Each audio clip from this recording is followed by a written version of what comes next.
Hello, everyone. Welcome back to another special video series that we do here on Chasing Labels, where we interview certain people from behind the scenes of a lot of the boutique label companies that we talk about, or people who are just involved in the industry in general. And we've been doing this, right along over the last 5 years or so, from the very beginning of Chasing Labels. It's just a nice look behind the scenes of various people who work on these various releases that we have in our collections or that we talk about here on Chasing Labels.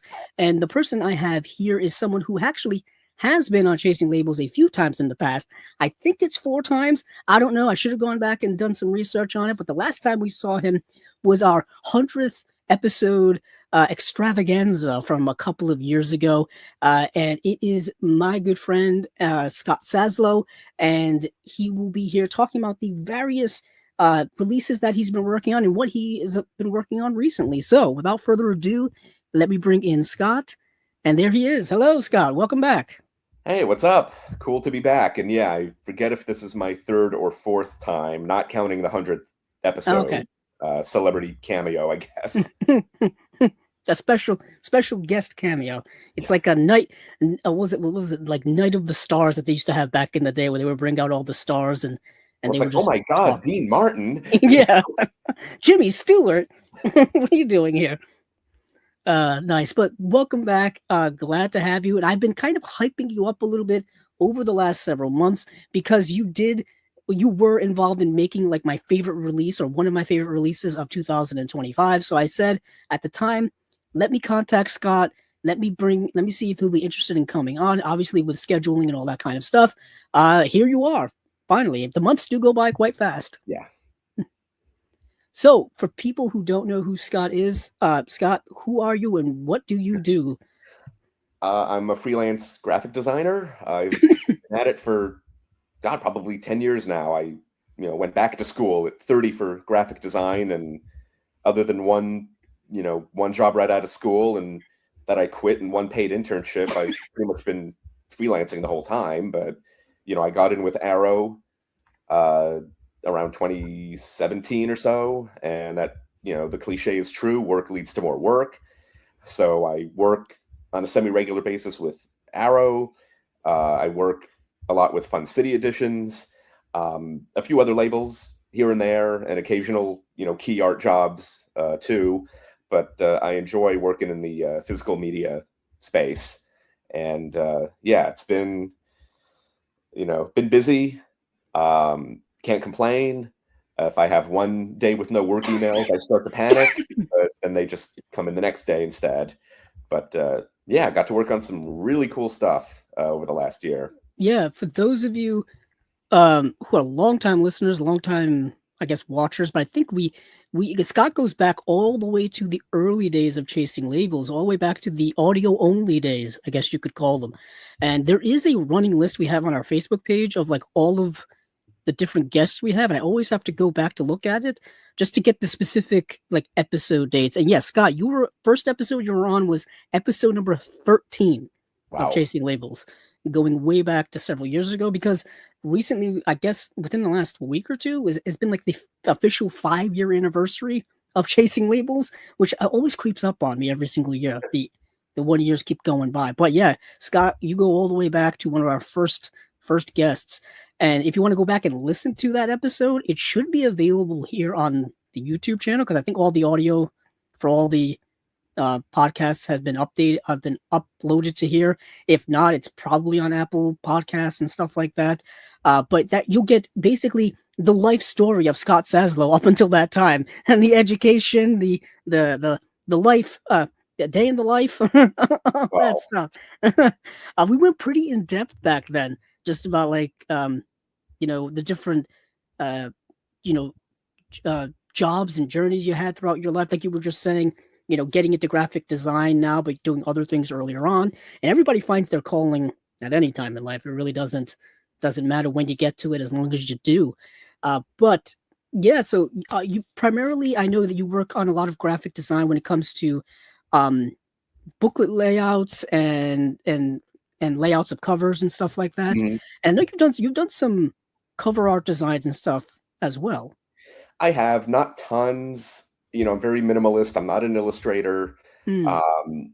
The first thing I did for Arrow was the first film noir set, which, I look at it now, yeah, I could do better now 10 years later, but they wanted it in the style of Saul Bass. And it's like, Hmm. oh, we've never worked together, and you now want me to, Be Saul Bass. imitate the style of one of the greatest designers ever. But then they kept bringing me back, and 5 years later, I got to do volumes 2 and 3. Nice. Yes, yeah, I do remember those sets. Um, but I guess for our intents and purposes, I did want to get into a few of your recent highlights, Mhm. and I don't know sure where you particularly wanted to start. I know certainly where I would start. It would be the Teenage Mutant Ninja Turtle trilogy set. That's the one I want to start with. But I don't know if you want to go there right away Yeah, because I let's may get do a it. little too excited. Let's do it. I just want to Let's pull it up do it. Might as well. on my This has end. been months in the making. I've been wanting to talk about this set. I've talked about it briefly and about my excitement when it was announced, and of course, talking about Scott that you worked on this here. But I do want to hand it over to you. To what did you specifically work on when it comes to this beauty? So actually that box art that you're holding right now, they Hmm. wanted. Oh no, not the slip, not the Ah, O card. Yeah, they wanted a turtle shell texture, so I did that. But also, so there are two versions: one with artwork by Flory, and the other with art by Matt Frank and Roberto Rivera Padro. hmm. And I kind of more or less took care of the rest. Did the trading cards, Oh yes. which some people online were saying one of the turtles was incorrect, which I would not have knowingly done. And then I swear, but if it's incorrect, it's because it was incorrect on the original Topps cards from Back 1990. then, which I Uh, have, I still have some of those. Uh, yeah, people don't realize how massive like cross franchises the Turtles were back then. They mhm. put them in everything, everything. I mean, But yeah, I some of these watched a cards. cartoon. I remember seeing the movie. I think I would have been in second grade. I went with a friend and parents to the theater. The stickers, um, the cleanest images of the turtles I actually had to work with were from the third film, which is why those are the turtles from That's the why they third look film. like the third ones. Okay, Yeah. that makes a lot of Um, sense. I was surprised. Yeah, I didn't have as much imagery as I thought I would have, given the popularity of the films, but they were really independent movies. Yeah, So I don't think people yeah, realize this, but this is kind of considered one of the most successful box office wise independent movies of all time. Because back in the day, New Line was the ones who had the rights to it, who produced it and put it out in theaters. And New Line at that time was an independent movie company. It wouldn't be until like I think the early 2000s that Warner Brothers would acquire New Line, and now New Line is part of Warner Brothers and all of that stuff. Um, and that, hence why that this is definitely part of whatever distribution deal that Arrow has going on with Warner Brothers yep, yep. right now. And there'll be plenty more where that came from. And I there can. has been plenty more. We talked in the most recent episode of Chasing Labels, episode number 187. We talked about a recent Arrow slate, the one for June of 2026, and a lot of those titles in there were Warner Brothers titles previously. So it's moving right along, as they say. But yeah, this set here has. I think each of the movies have like these little trading cards, and I know Scott. I think you worked on. Was this your design too, or It no? is the Roy's logo comes from an existing piece of merch that I found and sort of retraced. The rest, this is one of the few Arrow titles where they brought me on early just to Mm, pitch ideas. And, I read what they had, they read what I had, but, I said, we have to do something pizza right. related, which is where, I think the menu cover and then the loyalty card came from. We actually, it was dropped, unfortunately. I did design an April O'Neil press badge, Oh, that would have been cool. reversible with both actresses. But that was dropped. But the booklet, the design itself, pretty straightforward. The cover, I think I set the prices a little too high for 1990, but it's New York City.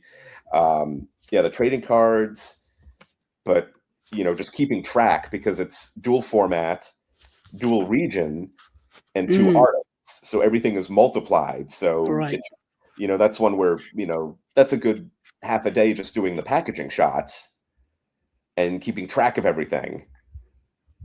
And everything has to be, everything is labeled a certain way, O card 3D. Blu-ray UK, Jeez. and then UK Flory, UK Matt and Frank, So, multiplied by that by yep. yeah, it's in the. For those of you who have the set, it is in the second movie, which makes sense. For those of you who have seen the movie, it opens literally at a pizza shop, and you can see people just eating. There's just like insert shots of people eating the biggest Yep. slices of pizza you've ever seen in your life. And I think I got it correctly at the time, when I was designing it, because I hadn't seen the movie in years, but I'm about 99.9% certain that the address on the booklet is the same address of the location where they filmed it. The phone number is obviously, fake 555. Yeah, it would be pretty awkward if you put a real phone number on there and people started calling it. That's why they had to put 555 on in movies, because people kept calling up people. And I did want to actual do people's that. phones. I did want to do that when I did the video store loyalty card for Enter the Video Store. That box set, I actually suggested, hey, can we do a real phone number with because you could do that through Google. Mm-hmm. Can we get a real phone number and I'll record a message? And no. I feel like the legal liability there would be too high. But I'm always ready to pitch something crazy like that. But yeah, the rest, all pretty straightforward. The original art took a lot of cleanup work, especially having to size it to both the sleeves and the posters. So, a few nips and tucks here and there. The different title treatments. Is it a stack title treatment? Is it one line? Is it two lines? Everything in this box, there are multiple, there are variations, different title treatments, artwork in different sizes, different art altogether. And then keeping track of the differences between the regions, because the formatting is slightly different and the logos. And so much seems to go into that, which I don't think a lot of people realize all of those things, because I don't think I think when it comes to region encoding, they just assume the discs are different, as opposed to having to add different logos and where the logos go.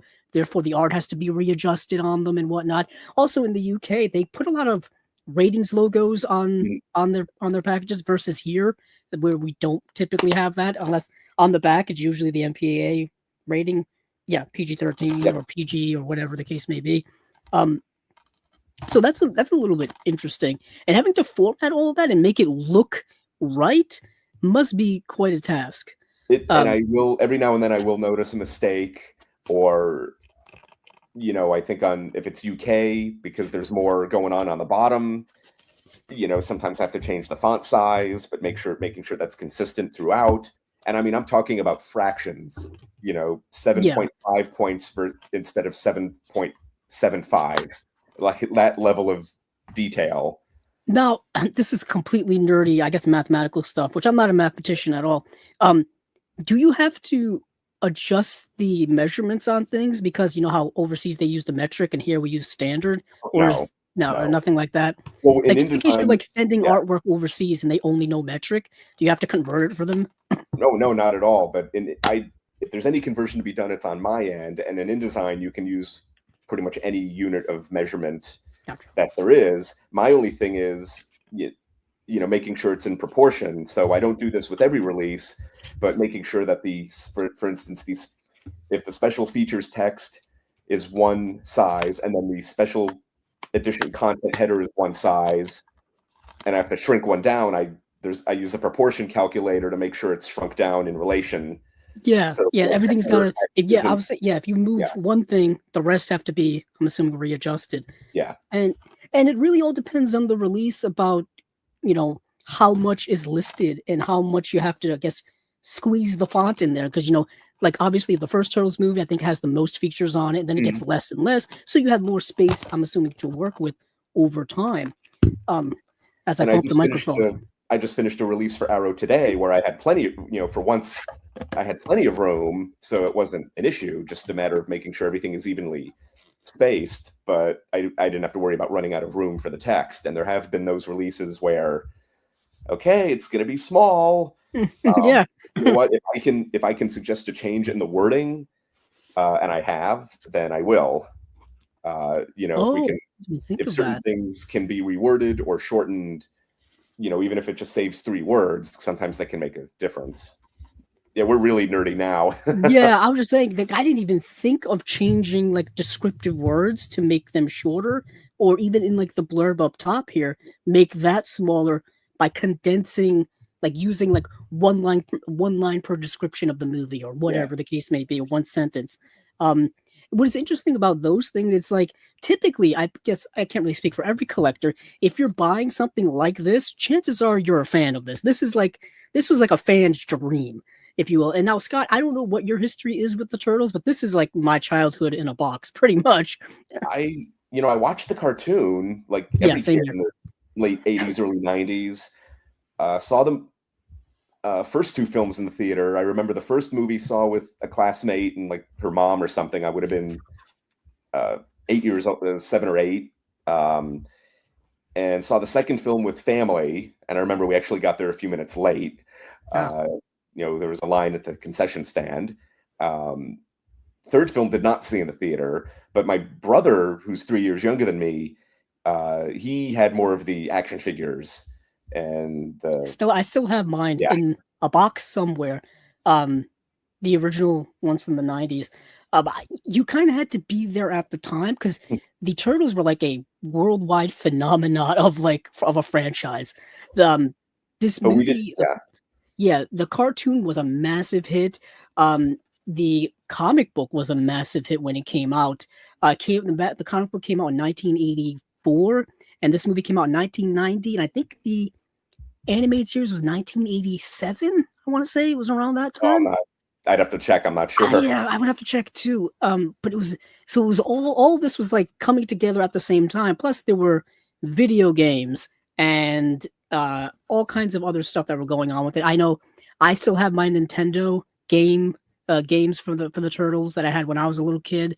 And it's kind of interesting how all of that stuff has kind of still stay around because there are still Turtle stuff to this day. But this was such a nostalgic trip for me. That first movie, I watched it on VHS, and then I saw the second one on VHS, and I think it was the third movie I saw in the theater like 3 times. Keep in mind, it was 1993. I was 6 years old. A 6-year-old, this was like everything to me. But quickly, just a little, I guess, brief history on home video for these movies. They've been released in kind of every format. They were on VHS, like I said. They were on Laserdisc. They were on DVD. They were on Blu-ray. I think the Blu-rays came out in 2009 for the 25th anniversary of the comic book coming out in '84, like I said. And then those Blu-rays have been repackaged and repackaged Mhm. so many times over the years. And I was waiting and waiting and hoping that they would desperately needed kind of a remaster and an upgrade, and it finally happened. Um, with this said here, and the movies, they are from their time. 1990 was a while ago. 1990 was a while ago, but I don't think they've ever looked this good or this detailed in all the times I've seen it, regardless of format. And I know yeah, so much was put into this, and like I said, the bulk of the special features on this set here are for the first movie, and a lot of new stuff too. People talking about the making of that movie because that movie was a kind of a monumental thing. They got Jim Henson's Creature Shop to work on it. They were using all kinds of animatronics at the time that were relatively new. They were trying to pull off, and yeah, it's to me, it's still my favorite of all the Turtles things, in my opinion. Um, but yeah, I'm just gushing over the set for so long. I'm glad it finally came out. Glad it finally happened. Glad I know someone who worked on it. I've been using that to impress people for months. I just remember, getting an email and the subject line just said "Cowabunga." Nice. But I believe there isn't there a fan-funded documentary that's in the works. Uh, I don't know if it's about all the films or just the first one, and they're trying to get even more material, or they may have already even beyond what's what's on in the here? set. Yeah, and the making of, even though I got into how movies were made when I was a kid, I never really, uh, I never, at that point I'd sort of grown. I don't want to say outgrown Ninja Turtles because can you outgrow Ninja Turtles? I know. But I never really researched, and looked into the making of these movies really until recently. I mean, even when I was a kid, there was a Making of Home Alone 2 book I bought at the school book fair. You know, I knew more about how that movie was made than these movies at the time. Yeah, I had always seen like people in the big old rubber suits and Hmm. all that kind of stuff. And yeah, they are big old rubber suits and all that kind of stuff. And it does look obvious to the modern, movie watcher. I mean, they can't avoid that. But I think it's rather impressive what they tried to pull off at the Oh time, yeah. using puppetry as well as practical effects of people in suits, using stunt people in suits. Hmm. Those suits were hot and uncomfortable. Um, and they were in them for hours and hours. There's a lot of interesting behind the scenes making of specifically for the first movie, and a lot of rather interesting insights into it. Like I said, it's worth picking up just for all of that. Hmm. Because like I said, the previous DVD and Blu-ray sets really didn't have a lot in the way of special features. They had some interactive stuff on there, but nothing in the way that's on here in terms of This is very this is meaty special also features. sorry. Oh, this is No, also one of those franchises where I'm surprised it took this long to get any kind of deluxe. Uh, yeah, you know, same here. they didn't get any. You know, it's like there was no Ninja Turtles Laserdisc box set with all the bells and whistles Mm. until now to get that. Yeah, I even like their 25th anniversary box set on Blu-ray, which I do have. It was a nice little. It's in like a cardboard pizza Mhm. box. All the disc art are all different pizzas. Those are nice. It came with I think it came with like a beanie, like a beanie that had Ninja Turtles logo on it and stuff like that. It did also come with the animated movie. Also, I think Turtles, specifically the animated stuff, changed rights over the last like 20 years or so. I think that because I know Nickelodeon, no, yeah, Nickelodeon now owns it, or Paramount rather owns it now, because Paramount's Mhm. the one putting out, those live action Michael Bay produced movies from a few years ago. Those were from Paramount. The animated stuff that was coming out now, I think, is also from them. Yeah, I think it's also from them. And so it's changed hands over the years in terms of who owns what, when, where, and how. That's always a fun little rabbit hole to Yeah. go down. Who owns what? But yeah, maybe that was an issue. But like you said, it took so long. It took till 2025. It took until uh, you know, what it was 35. Yeah, 35 years after Mhm. 1990. That's what it was. 35th anniversary for us to get a really good deluxe edition of this. But yeah, this was something near and dear to my heart. Like I said, probably my favorite release of last year. But well, obviously, we're not going to stop there because there are some other things you want to talk about. Any other release that you want to talk about? Yeah, let's bring up Fabulous Stains. Oh, yes. Now, I do Fun. have to say, I did not enjoy the movie as much as I wanted to. I was and am aware of its reputation and its cult appeal. Right. I wish I liked it more. I don't dislike it. I just wish I liked it more. And yeah, the packaging concept, that was all my producer, Jonathan Hertzberg, let's mock up some albums. And I know there were some people when they announced this thought we were announcing an album. And I think they were more disappointed that it wasn't an album release. Yeah. Uh, Yeah. and design wise, I pretty much designed it 3 times because there's a standard template you follow with all the labels. So I did it to Fun City's usual template, and then it's a 2 disc set. It's gonna have a larger booklet. Let's go crazy with it. So we went with another printer, and so I sized it to that, to the other printer specifications, and I was even sent at my parents' house because that's where I was. When you do packaging, the printer will send a white sample, which is basically the packaging but blank, just to make Mm. sure everything fits. And everything fit. We ended up going with yet another printer, and that's the one who manufactured what you're holding in your hand, which also Ah. meant I had to, rework some things again. And when you adjust the size of a booklet, even by a few millimeters, it's, oh no, this line of text is now on the next page. So how do I get it back so it looks nicer, on the previous page? And adjusting photos and uh, margins and just making sure everything looks nice. Um, the discs resemble vinyls, Yeah. which is That's a nice cool. touch. That's a The, nice touch. the back for a lot of the Paramount titles for Fun City, we've done it like an old Paramount VHS. Oh, I like Just that the way it's idea. stored. If you look up old Paramount VHSs on eBay, they're pretty similar in terms of the photo and text layout. Um, had to clean up a lot of images, had to colorize some stuff. Um, Yeah, I again, always kind of wondered that. I don't mean to cut you off here, but when you sure. have older kind of archival images and they need type of restorative work, do you sometimes hesitate to change things too much on those things? Like in terms of the changing colors and stuff, trying to get the right color temp and the right Well, shade. Or, the one thing I really try to do is I went through a phase with Arrow where I think someone had complained about another release, something I didn't work on, and how the photos looked washed out, although it may have been due to the paper, the mm, actual cardstock, than anything the designers did. So after that, for a little while, I went through a phase where I was bumping up the contrast and saturation a little too much.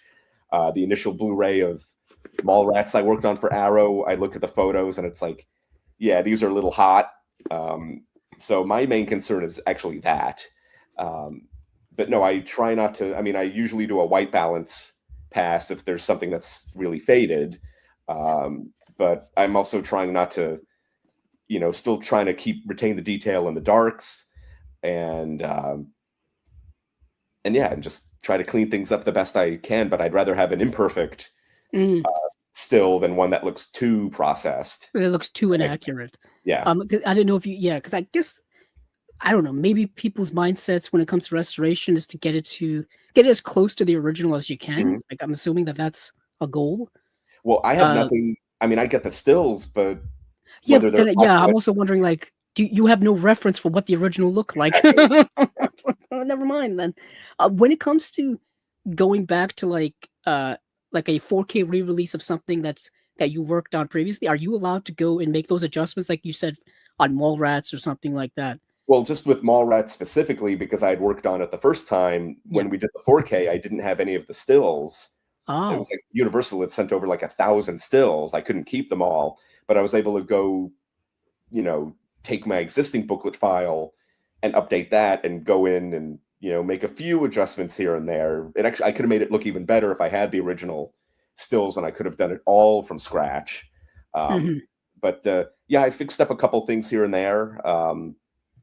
Usually it's nothing major at all. I'm talking about microscopic differences. And although with Black Sunday, which for Arrow, which got a UK release, the John Frankenheimer Black Sunday, in the US release, Frankenheimer's name was misspelled in the billing block. So obviously, if it comes back out again, that's something you fix. Gotcha. Um, Gotcha. yeah. Cool. So yeah, this is ladies what's it? Ladies and Gentlemen, the Fabulous Stains, Yeah. and this is Fun City's actually first 4K release actually, which is probably why it's a much bigger, more involved set. Well, that was the printer. I think I could talk about it. The printer Oh did yeah, send us the there were wrong some issues booklet. with it. Yeah. Yeah. Yeah, they did they was it a misprint or they did two cases or something? No, well, they printed a box that was wider than it should have been. That's what it was, because So this was yeah. pushed back a little bit, the release. So we, came up with a second wrap, and I mean, other labels. I think Imprint does this where they'll put two full cases inside the hard box. Um, but it came out nicely in the end, and people seem to really be enjoying it. And Yeah, my copy's around here somewhere. somewhere. But that is that. Any place else you would like to go next that you want to talk about? It's your show, Scott. Oh, um, you have Excalibur there in the I pile. do have Excalibur. Let me get it out of my pile here. This was another release. This is actually probably going to be one of my favorite releases of the year currently, 2026, because this was another one that was a favorite of mine for many years, and this needed this type of deluxe treatment. Um, but yeah, please talk about how you worked on this beautiful thing. Well, that was, I mean, the artwork speaks for itself. The art is Mm. all original art by Bob Peak, who is one of the great poster artists and actually did my two favorite posters of all time for Richard Donner's Superman and Star Trek The Motion Picture. And, that's also kind of a case of making it look as good as it can be because I was given multiple files of that artwork and no two looked the same. Ah, Um, so you had and to choose what was. preferable or what was the best looking? Or if one was a little too faded and the other one was a little too bright and bold, maybe find a happy medium. The rest were okay though, and but I'm proud of my work in the booklet and using the large initials at the start of each essay because this dates back hundreds of years. The earliest books didn't have any paragraph breaks or line breaks, so you would have these large sort of drop caps to mark off different sections. And yeah, I tried to use as many of the stills as I could. When we get to the booklet, you'll see I've started to put certain stills. These are all the art cards, which are double-sided, actually. Yep. So you've got art on one side, and then looks like behind the scenes. Well, I think that one's the only behind the scenes still with the director. Okay. The others are just the actors, but I think and then there's shots of the but actors. The brief called for art cards with the artwork on them, and at some point I had to ask, what are we putting on the other side? Just just leaving them plain, I guess. Yeah. I guess obviously not. Some gorgeous artwork, and the movie itself is such, I think, a staple of medieval fantasy. And I've always been a gigantic fan of medieval fantasy from the time I was a kid all the way up till now. And this movie's been such I think, a beloved part of that, subgenre, if you will. Now, have you been a fan of the movie? Again, that was more of a recent discovery. I know it's existed, and medieval, that was never really my thing. I'm pleased to say I enjoyed it.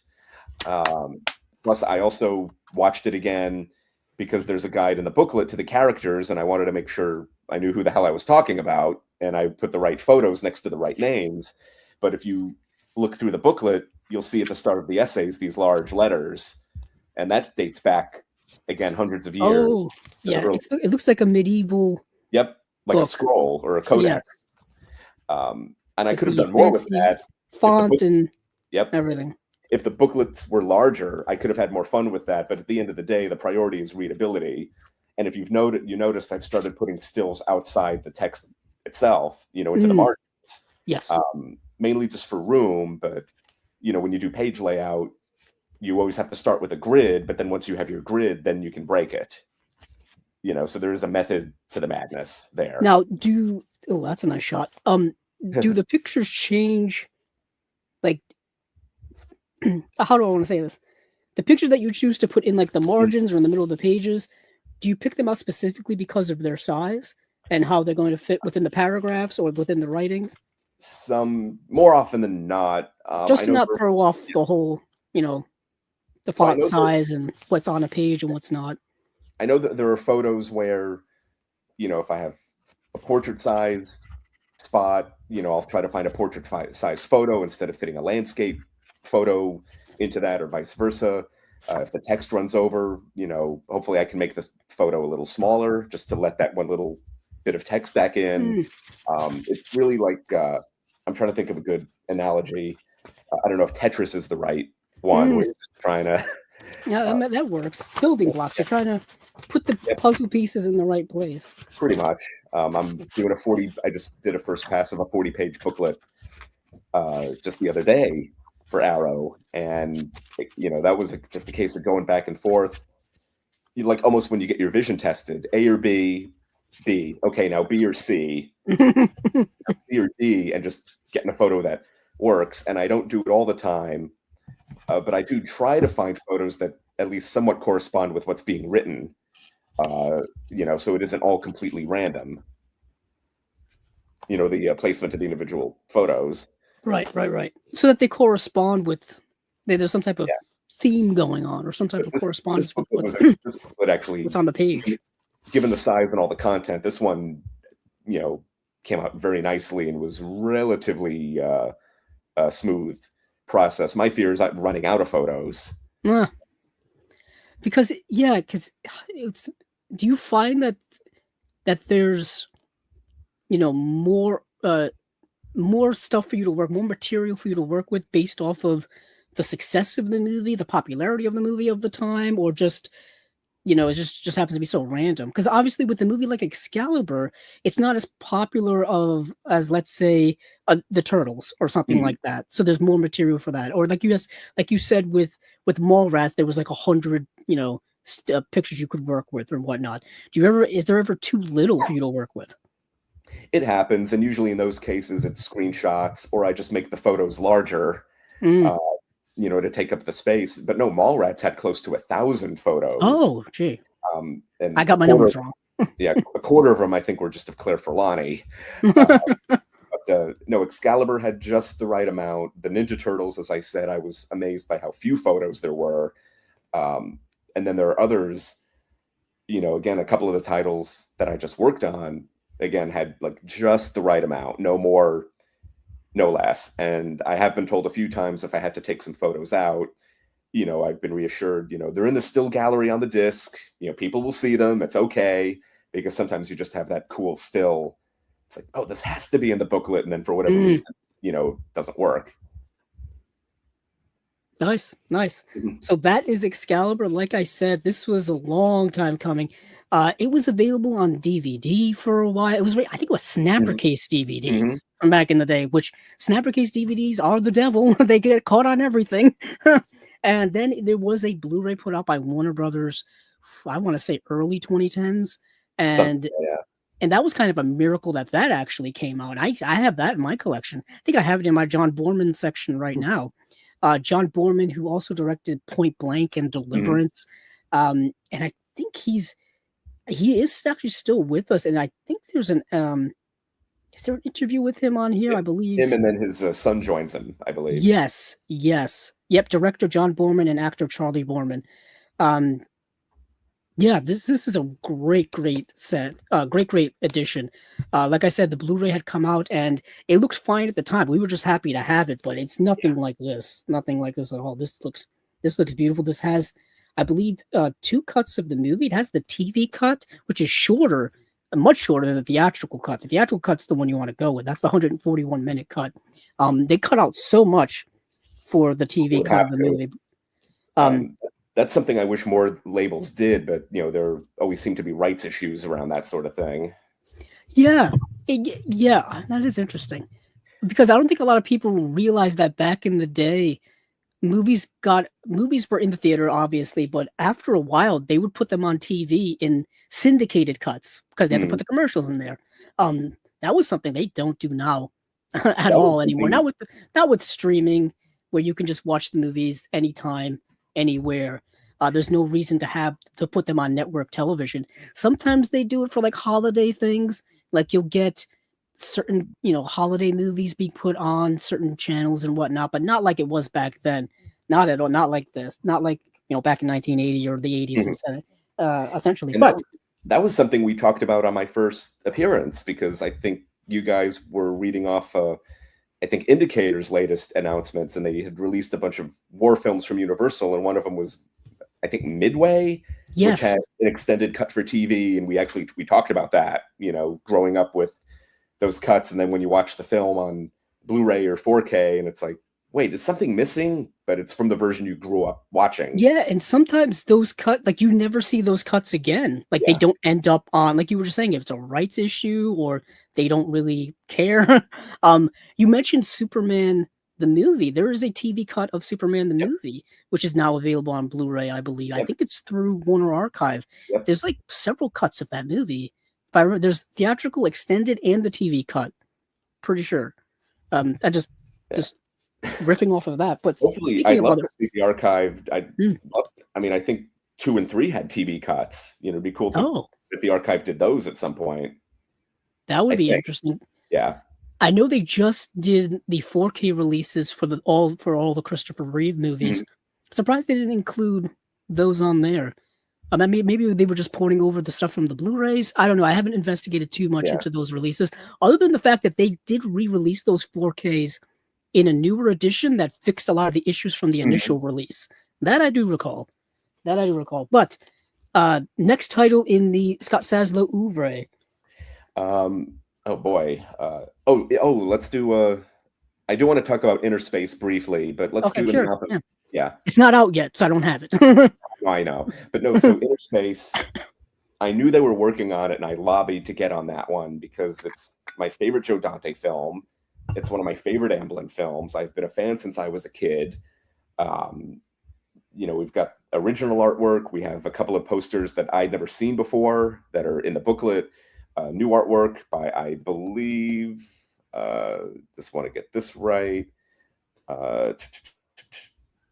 Doug John Miller, and packed with extras. And I had 3 pages left over in the booklet, so I make my writing debut with Arrow with that one. And I don't know if this will be a recurring thing or it's a one-time thing, but I had 3 pages in the booklet, and it's like, you know what? I'm going to write about Joe Dante's stock company of actors. Nice. Because he often worked with the same people, Dick Miller, Robert Picardo, etc. And I had exactly 3 pages, which was just enough room. I found some quotes. I found there's a book on the making of Body Snatchers that was on the Internet Archive that I found a good Kevin McCarthy quote. I probably could have done more with it if I had more room, but I just got it. I got it just right, and looked on IMDb. And I included. I don't think I missed anything, but like some of the actors' appearances in Joe Dante's TV show Erie, Indiana, or the episode of Police Squad that Joe Dante directed where Dick Miller shows up. Amazing stories. And because it's me, I got to get in a Star Trek reference in somewhere. Nice. Wendy Shaw gets starred on an episode of Star Trek Voyager alongside Picardo. I got a mention of half of these actors were in Dante's HBO movie, The Second Civil War, which is sadly more timely than ever. Dick Miller gets the bulk of it. And by the way, for anyone who hasn't seen it, I highly recommend the documentary That Guy Dick Miller. Yes, it's available on Blu-ray now, so you can watch it. But no, it was fun to do that. I did it purely on spec. Like after my first pass, I said, if you like it, great. If not, I'll put in some more photos. So I also get in the blurb on the back, a short guide to Joe Dante's stock company. And, as I tell people, there's no deep analysis. It's just a series of nerdy lists, because that seems to be what I'm good at. Hold on. Oh, I think I got it. That Guy Dick Miller. Oh, yep. Yep. This is, I remember I bought it on one of the various Vinegar Syndrome sales. Yep. That Guy Dick Miller. Excellent documentary. I didn't realize how big of a Joe Dante fan you were. Clearly, quite an enthusiast. I did. I saw him. He and Josh Olson did one of their podcast episodes, the movies that made me at Monster Palooza, and I was there, so I had him autograph I had him autograph a couple of discs. I had him autograph my Interspace Blu-ray and a couple others. But what's funny is Robert Picardo was at the Orlando MegaCon many years ago. He autographed my Interspace DVD. Met him at Monster Palooza, had him autograph the Blu-ray. So next time I see Robert Picardo at a convention, he's got to autograph the 4K. But this time I can say I actually worked on the thing. Nice. So nice. That'll be a great conversation starter. Yeah. So it's interesting you mentioned the Interspace Blu-ray, which was also released by Warner Brothers back in 2015. But this release of Interspace is coming out next month in April of 2026. I think April 28th. Yeah, that seems about right. I should have mine in a month. Hopefully a little. Yeah. Hopefully a little less. There's also I gotta start keeping better track of these releases. But yeah, that's coming out. A lot of people were hyped when that was announced. A great, a really solid 80s sci-fi film, sci-fi comedy, I would say, because you got great comedic actors in there. I saw it years ago, and Dennis Quaid's in the movie, Martin Short's in the film, Meg Ryan, like you just mentioned, a couple of other Joe Dante regulars are in there as well. But yeah, Interspace coming soon to collections around the world, I should say. There's also an essay on Goldsmith's score, since he and Dante collaborated many times over the years, and he's my favorite film composer. But yeah, should be a pretty fun release all around. Awesome. Speaking of fun releases, let's move on to another one that you worked on. Where else would you like to go, Scott? Well, I guess I have to ask, do you read Sutter Kane? I have. I'm just holding it in my hand. Francesco Francavilla did the artwork. And I was already into Big Trouble in Little China and had seen a few others, but most John Carpenter films I watched for the first time during COVID lockdown, Mm. because I'm really not the biggest horror guy, and enjoyed all of them. At the time, my favorite I think was The Fog, but the one I keep going back to was this one. It's got great atmosphere, and having been to film school a million years ago, aside from so many other things, one thing they can't teach you is tone and atmosphere. How to. True. It's kind of hard to articulate, but you can't really teach that. And the cast is great. Talking about your great character actors, Bernie Casey and David Warner and John Glover, Peter Jason, who was in several Carpenter films. The actor who played Vigo is in this. Yeah, Vigo the Carpathian. Yeah. Even though he's just playing a guy in the town, he still looks creepy. And I've been a big ILM fanboy since I was a kid. And this is the first release I've worked on with effects by ILM. Nice. For those of you who don't know that, is that Industrial Light and Magic? Is that what?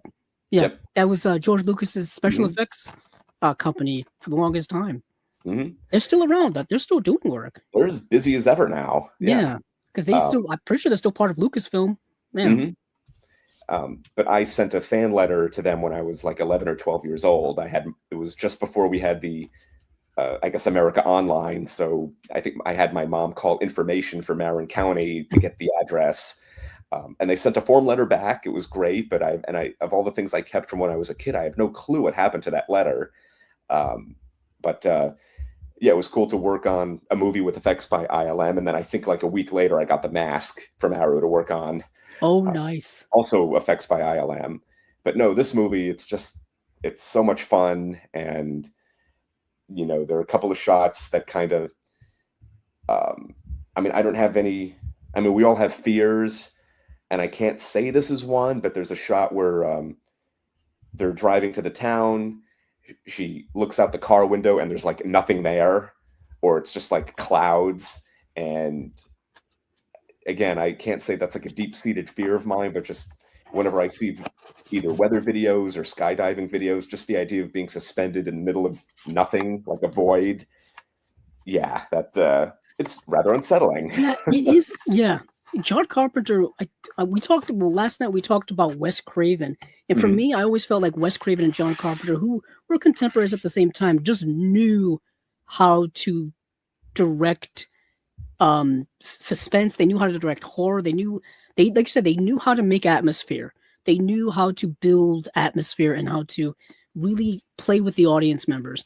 And In the Mouth of Madness is interesting from a John Carpenter's film perspective, because it's a later film from him. I think it came out, 1995? I think it was 94, 95. 94, 95. I was just looking at the copyright on the back. Okay. Yeah, that's why I said 95. But whatever it says there, yeah. And so it's, like you mentioned, The Fog. This is like 15 years after he did The Fog. Obviously, it's much longer after he did Halloween.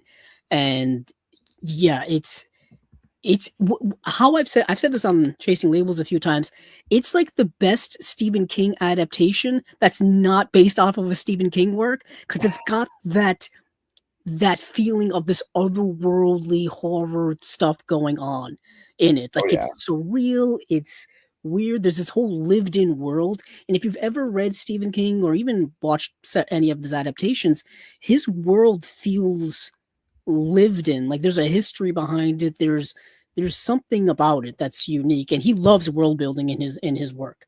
Like I talked last night about how my favorite works of his are his shorter stuff, because he gets to the point much quicker. But his large tomes, a good portion of them are just him world building, and so you get like that sense of the history of the world, the people that live in it, and why there's so much fear and anxiety in it. And this movie has all this fear and anxiety in it, and it builds and it builds and it builds. If I remember correctly, Sam Neill is in this. I think this is one of the films he did pretty close to right after doing Jurassic Park. Yep. Pretty close to that. Yeah, and it's a unique film. Like I said, very Stephen King-esque. And this release here has tons of features on it. The artwork here is just incredibly eye captivating in terms of what it is. like a giant squid monster going on here when there's a Well, book it's down very, here. I'm not an expert, but it's very Lovecraftian. There it is. Um, and Um, and on yeah, the I listened to the new critics commentary, and they described it that even if you have never read Lovecraft, if someone describes something as Lovecraftian, you still kind of on a gut level know what that is, if that right. makes sense. Ironically, H.P. Lovecraft, where he is buried, is like Mhm. 10 minutes from my house. I Oh live wow. right near the cemetery where H.P. Lovecraft is uh, currently entombed, currently buried. Um, there's like a Lovecraft museum here, well, in Rhode Island and whatnot, because because he's a local, I guess you could say legend, if you will. But yeah, it's when you Lovecraftian is the best way to describe this movie. Even more so than what I was saying about Stephen King. But yeah, this is a pretty good one, and I know was a pretty big seller. I think this limited edition is now out of print or close to it, or at least tougher to find now. Yeah. Um, but yeah, well worth it, especially with all the special features. And this is another one that has gotten a Blu-ray release in the past. I think it got a Scream Factory Hmm. Blu-ray a few years ago. That one I know a lot of people have in their collection, and I remember when that came out, people were buzzing about it.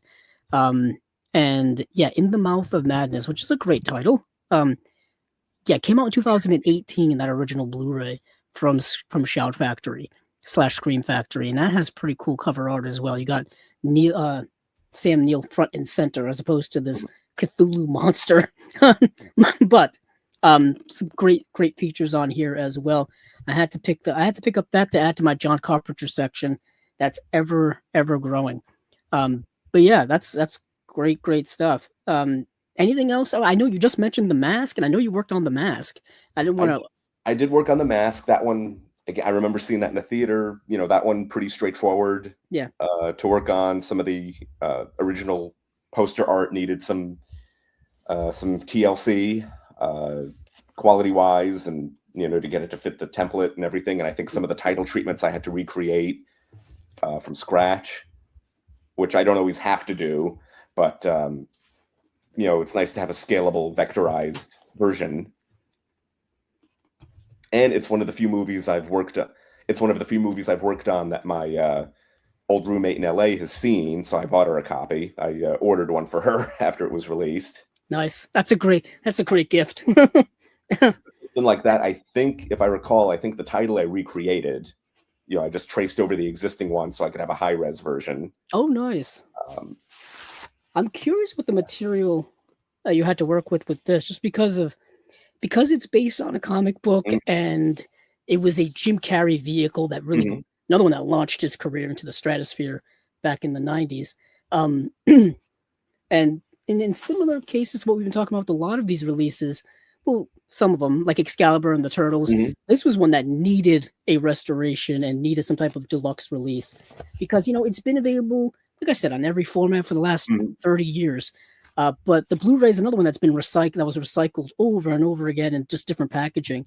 They And did add some extras at some point, like yes, some interviews and things, but this is the definitive one, I guess, yeah, now. this one they added way more Yeah. and new stuff too. So there's a plethora of features on here. And this is another one straight from my childhood. Like I saw Mhm. this when it came out back in what was it, 95 as well? No, 94. Yeah, 94. 94, because that was that magic Jim Carrey year Oh, where he yeah. had The Mask, Ace Ventura, and Dumb and Dumber all in the same year. Dumb and Dumber is another one that needs, I think, some type of nice re-release from somebody somewhere. I have Um, no info on that either way. no, I know they just, what's interesting? They just did Ace Ventura, Mhm. and it's fine. It's fine release. But I feel like they could have done more with it. But The Mask is a big one from that time. Like I said, based on a comic book, Mhm. and yeah, this is now. What did you work on specifically with this? Sorry, I had to take my headphones off Well, when I. this, they didn't commission new artwork for this one, so I pretty much Oh, did everything. I was gonna say Um, this artwork does look familiar. And they've got certain lobby cards here yep. that look like, I guess you could say, no, behind the scenes stills. Some, I had a mix. Some, Usually there's a mix of behind the scenes stills and publicity shots of, the actors. And he recently passed away. yeah, Uh, Peter Green did recently yeah. pass away. And then And I forgot Peter. Hmm? Cameron Diaz Yeah, in her like first role ever. Peter yeah. Rieger. Which I forgot he was in. Peter Riegert was in the movie. Actually, I forgot Now, Amy Yazbek was in the movie too. To be honest. oh yeah, she was. And I think she did an interview for this. Yep. She did a new interview. It was Yep. nice to see her. Yeah, you got an archival audio commentary with the director. I think there's new stuff with him as well. There's a lot of Mhm. like behind the scenes making of stuff here. People like what the original concept was behind it, what the original comic book was behind it, the way in which they shot certain scenes, Mhm. the big dance sequence that they had in the street, and they showed about how they shot all that. This is nice here. This booklet is uh, it's the newspaper, Yep. which is like featured in the movie. Big night at the Copacabana, the Coco And those Bongo. those yeah, those flags in the head, like those are like the same flags you see in the movie. I don't even remember how I found them. I think I did a reverse Google image search, and they turned up on some archival website, and I managed to extract them. Yeah. Now, had seen this back in the day as well? Oh yeah, Uh, I remember.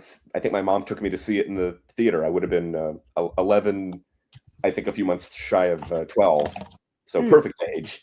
Yeah, Uh, like I said, I yeah, was you're like right. 7. And yeah, Jim Carrey, he had those three films in '94, and then Batman Forever in '95.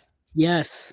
I was actually talking about Batman Forever earlier today. Well, I was talking about like my brother asked me about George Clooney and like, Mhm.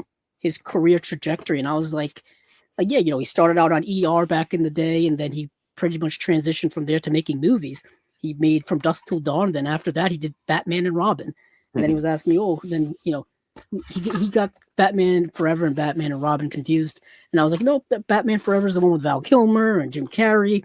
Um that was another big vehicle for him.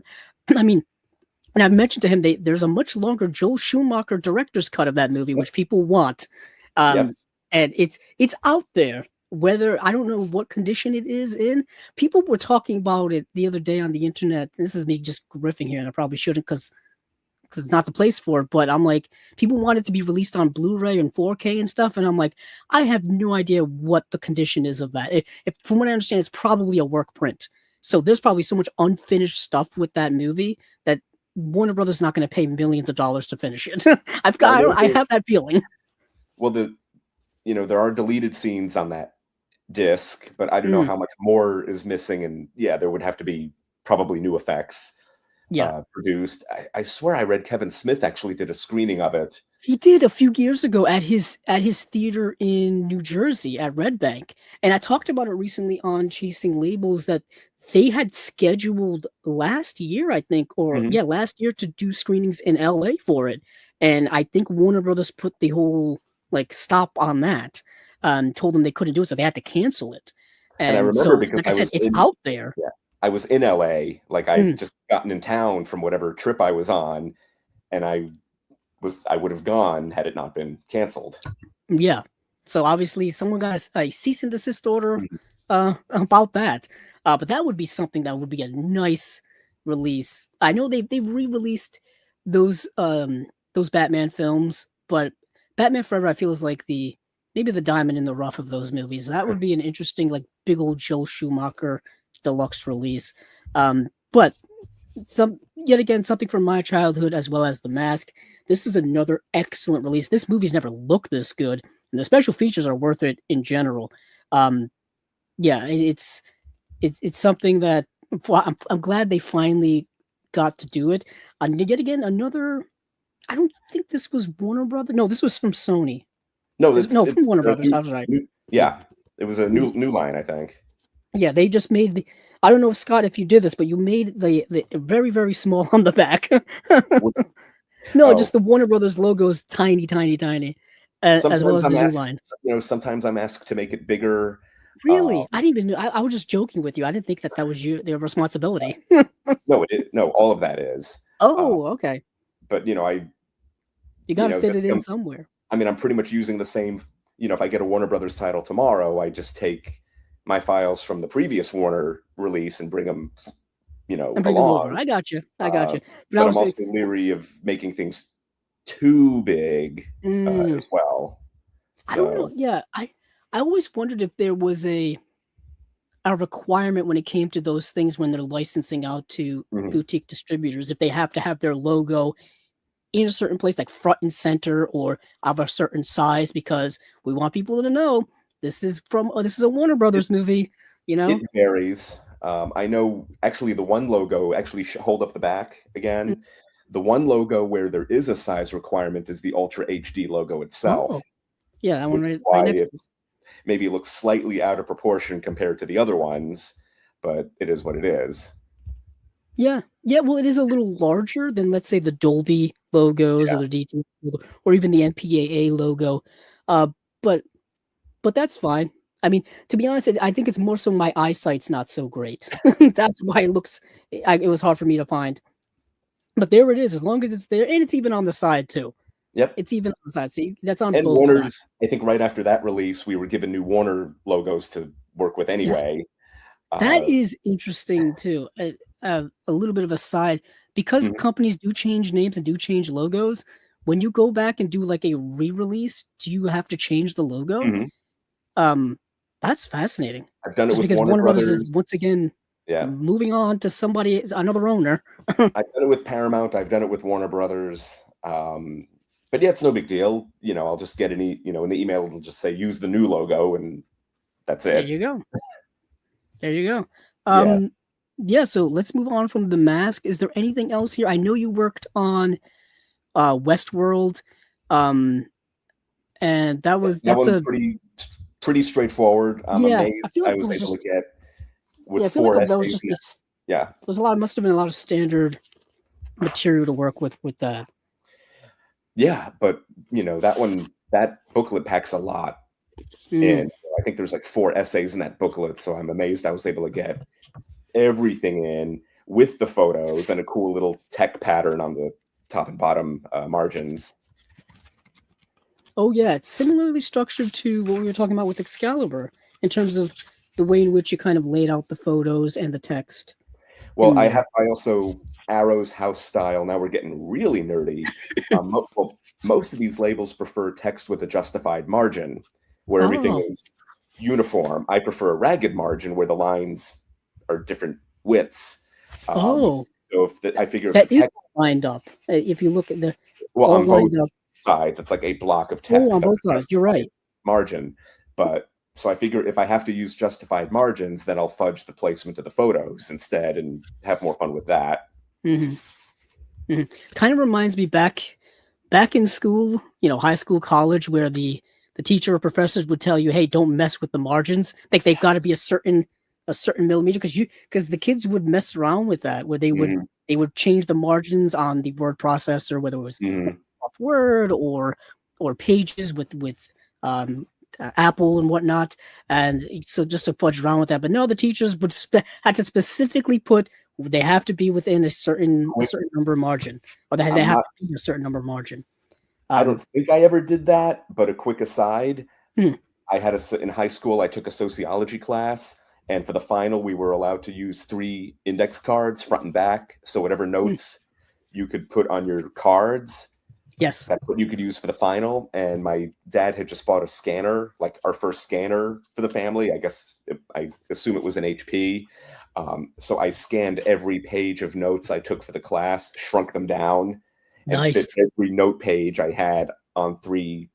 I mean, I don't know how I even was able to see them reduced at that size. So I managed to bring in every note that I had taken in that class into the final because I could fit them all on index cards. Little did you know you were already like doing graphic design stuff back at that young age.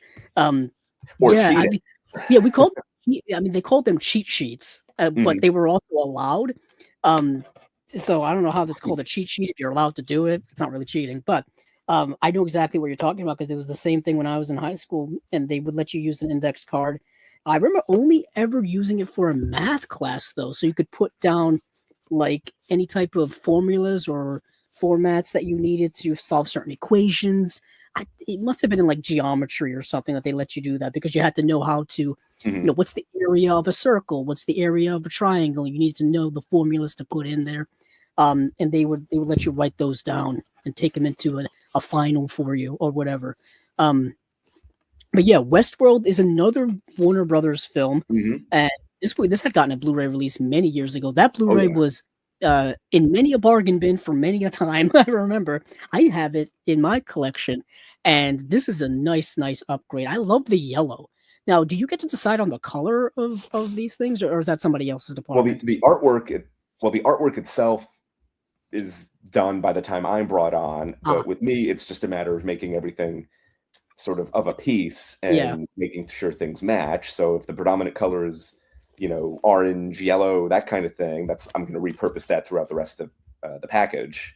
Mm, So it all blends basically. So the artwork influences the colors and the fonts and everything else that gotcha. I use. Now, yeah, that makes a lot more sense. You basically come in to put all the pieces together and make it Mhm. all look the way it should look, or look nice, if you will. And Um, not in this case, but in other cases where I'm given the artwork as Photoshop files and they're layered, I'll use some of the layers underneath for textures. When I use Tony Stella's art, I'll blow, if there's an empty part of his art, I'll blow it up and use that as a background. I'm always trying to repurpose. There's a title I'm working on now where the art has like a cool decorative element, so I've repurposed that on the discs and in the booklet, so everything, there's a continuity almost. yeah, I totally understand. You want to keep it all in sync, and these are all details that I don't know if a lot of collectors pay attention to, or Mm, maybe they do. But it's all nice information to have because it really gives us a perspective of how much work actually goes into these releases. That's why when I see certain people complain about certain releases online, like how long they take to come out, or mhm. you know, how they look or whatnot, and I'm like, this stuff isn't done overnight. Some of these releases take several years in the making. I like On the recent episode of Chasing Labels, I talked about Guillermo del Toro's Mimic just Mhm. got a 4K release from Kino, and that was announced back in 2023. So, and that was when we knew about it, let alone how long they've probably been were working on it. Um, so I was like, so I wouldn't be complaining too much since so much work goes into it. But I don't know if there's any other specific titles you want to talk about or anything like that. Um, Nothing off the top of my head. I did have fun doing it was announced. I had fun doing working on Blue Thunder. yes, the Chris, recent Blue Thunder. Chris Skinner did that art. Snakes on a Plane. I Oh suggested yes, we have to do the booklet cover like an in-flight magazine, and that's I fun. came up I came up with Serpentine, which can describe both like a journey, but also kind of is relevant to that movie. And I kept telling people, watch out for the classic movie reference. And some people thought, oh, Serpentine from The In-Laws. But Hmm. no, on the booklet cover, uh, I used the phrase for one of the essays, Are Snakes Necessary? Which is the book that Henry Fonda reads in The Lady Eve, Oh uh, which gee, yeah, also, because he's like a snake enthusiast in that yep, movie, or like a reptile enthusiast, yep, and he's coming back from like a safari that he was yep. on or something. Oh, And that's a deep cut reference. That's he nice, says, nice. snakes are my life. And Barbara Stanwyck is just like, what a life. Uh, it's also the name of it's the title of Brian De Palma's crime novel that he wrote a few years ago. And he got Nice. it from that too. So that was my classic reference. Nice. And there are some other ones for people who probably have in their collection at home. I know I have Hmm. Cobra that got a nice 4K re-release that you worked on. Hmm. This is all this is kind of like I guess you could call it a guilty pleasure. People hate that phrase, but whatever. It's Stallone in the 80s being a Hmm. badass. I mean, it's a lot of fun. The bad guy in this movie is like plays it so straight. Um, Oh, what a movie! Cobra is one of my kind. Brian Thompson, Yes, Brian Thompson. genre favorite. And Always a bad guy. He's always a bad guy because he's got that look about him oh yeah. that gives him that. Um, yeah, and let's see. Um, and I know recently. Oh, actually, you worked on the layout for a couple of the Good, the Bad, and the Ugly, the Oh yeah. Dollars trilogy. Yep. Did you do all of them, or was it just the Good, the Bad, and the Ugly? No, Oh it no, I was think I'm I on did your all site now and three. I'm It was scrolling. That's why. no, I did all three. Tony Oh, Stella did the art and titles and sort of conceived what it would look like. The spine with the sun, and that was all Tony. But had Yeah, I to make got some. these. Yep. These guys have been around for like a year. These were some of the hottest sellers of last year. But that's all. Beautiful work with these. Yeah, that's the Tony Stella show. He makes me look good. I hope I make him look good. Mm, And yeah, that's all Tony's concept. But because there's the box, the O card, the wrap. There's a lot of yeah, little nips and tucks there's that that have side to be. shot that you were talking about. They have to be. There are a lot of nips and tucks that have to be made. And in cases Yeah, like this, and I'll. especially with these movies that have been re-released so many times, Oh yeah. there's got to be a reason for someone to buy these again. Because Mm, chances are, if you're a collector or if you're a movie enthusiast, you've owned these movies in several versions already. So there's got to be something at least eye-popping to get people into it. And certainly the artwork and the overall designs of these is such a nice touch. And I think these have to be the definitive version by now. I mean, I I don't think know so. how much more we can do. They've been released so The- many times. When I started on the layout, because I was told that we'd be doing all three, I started with The Good, the Bad, and the Ugly first because it has the longest title. Mm, Because I didn't want to get into a situation where I did the layout a certain way for the first two, and then you find out, oh, the third one, it's not going to work because the title is too long. And I don't know if, okay, I thought we were nerdy before. When they first started releasing the Star Wars films on DVD with the prequels, the spines had Roman numerals. So mm, Phantom Menace got 1, Attack of the Clones 2, but when they got to Revenge of the Sith, the font they used was too wide, so they had to use a thinner font weight for 3. So when you yep. line up 1, 2, and 3, 3 doesn't match the other 2, and I'm always trying to avoid things like that. So I've got kind of a collector's, I guess you could say collector's OCD when it comes to those Mhm, things, where when I see the movies lined up on my shelf, I want, mhm, especially a franchise like you just said, Star Wars or whatever, mhm, I want them to all be like uniform or at least mhm, like resemble each other. I'm the same way with books as well. If I'm buying books in a series, I mhm. need to have them all by the same publisher so that all of them, all the fonts match up, the spines match up, all that stuff. Nothing is crazier to me than when they decide to randomly switch it up. Like they will put the title like upside down as opposed to where they had Yep. the other titles of, or they'll change the art style, or they'll change, like you just said, the formatting of the Roman numerals, whatever the case may be. It sticks out like a sore thumb on your shelf. Now it's not a big thing, but if you're a collector, maybe that's a little collector's OCD thing that you have. So I totally understand what you're saying, and I Well, I do bought. remember. I've read the first few so far, but I always wanted to read C.S. Forester's Horatio Hornblower novels. Mm, But I spent the extra money on eBay and bought a set of all of them from the same printing, so they would all match and line up on I the shelf. I do that a lot. I thought I was the only one who did that. So I've been wanting to read Raymond Chandler's, Philip Marlowe novels from Mhm. back in Oh, the me day. too. And I had The Big Sleep, and I had a specific edition of The Big Sleep, and I'm going back and trying to find that specific edition, and it's like editions that came out in the early 90s. So the only place I can find them is on eBay, and sometimes I'm specific about what I want on eBay because I want to see what I'm getting. And plus books Mhm. over time they can wear and tear, they can be torn, the spines can go, all that kind of stuff. So I'm doing like the same thing where I'm going back to find a specific edition by a specific publisher, by a book that I could buy for $10 now, but I don't want it. I want a specific edition. So I totally understand what you're getting at, because I'm the same way. But yeah, so I thought I would mention these here because these were some of the most prominent ones, and I was scrolling on your site just now, and I noticed that you had worked on these, and these are such nice additions. Um, Yeah, uh, and again, that's all the Tony Stella show, and I've been, we've been continuing now with the bigger John Woo titles for Arrow, which mm, I was surprised to get them. When I got The Killer and Hard Boiled, it's like, oh, yes, cool. yeah. So yeah. Um, And I guess we could talk. I guess we could finish up talking about this. You did work on a couple of the recent Arrow announcements. Excuse me. God bless you. A couple of the recent Arrow announcements Mhm. as well. I don't know if there's too much you can say about that because there's not really out yet. but I'm talking specifically about Mortal Kombat, which has been announced, as well as one of the Golden Princess library ones you just mentioned, Hard Boiled, The Killer, Oh yeah. and now Bullet in the Head. Um, and I'm one of the ones who's actually buying all of the Arrow versions of those because I know Mhm. Shout's putting them out, uh, Imprint's putting them out, and Arrow's putting them out as well. So I'm going with the Arrow releases of those. Coincidentally, Hard Boiled, as of this recording, just came out today, and I consider that like one of the best action movies ever. So that will be Well, something I will again, definitely be getting.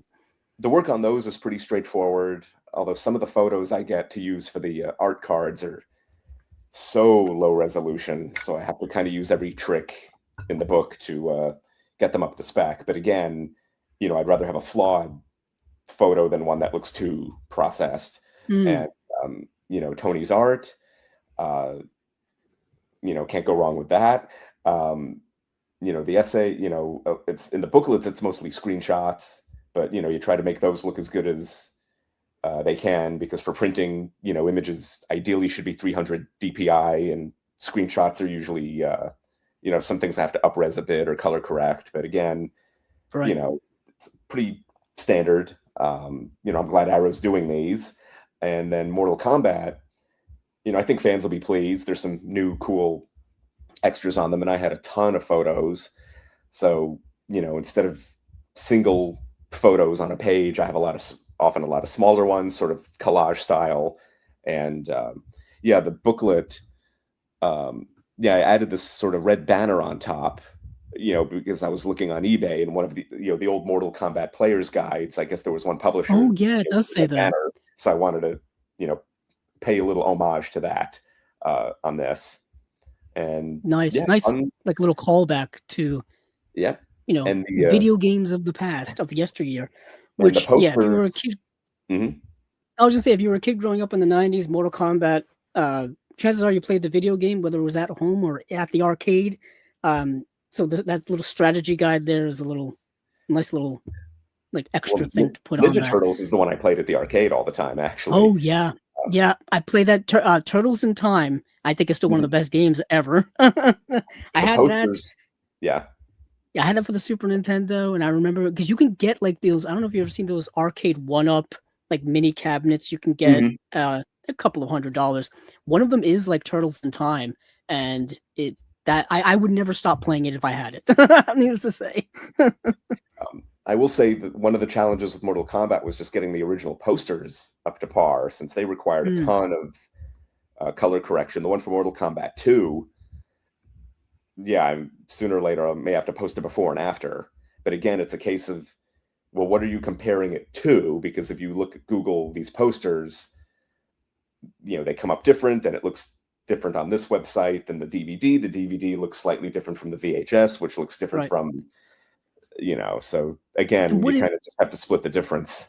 what is interesting is those posters have pretty much been so they've been used over and over again. Like Mhm, that's been the covers for the DVDs. It's been the covers for the Blu-rays.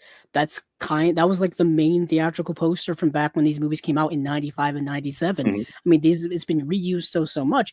And I am curious as to like because it's the mid '90s, I don't know how much computerization was used as a storage for a lot of these files. mhm. Like you were saying, like low res stuff. Like back at that time, I don't know if they necessarily had high resolution storage capabilities for images.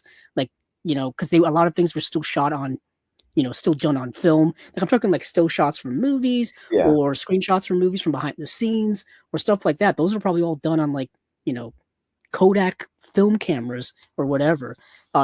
So I don't know how a lot of that stuff was stored. And film does fade over time. We Mhm. talk about film restoration, we talk about film preservation a lot, and you have to keep up with that stuff. So I'm assuming like a lot of it's similar to a lot of the photographic material that you have to work with is maybe like faded over time.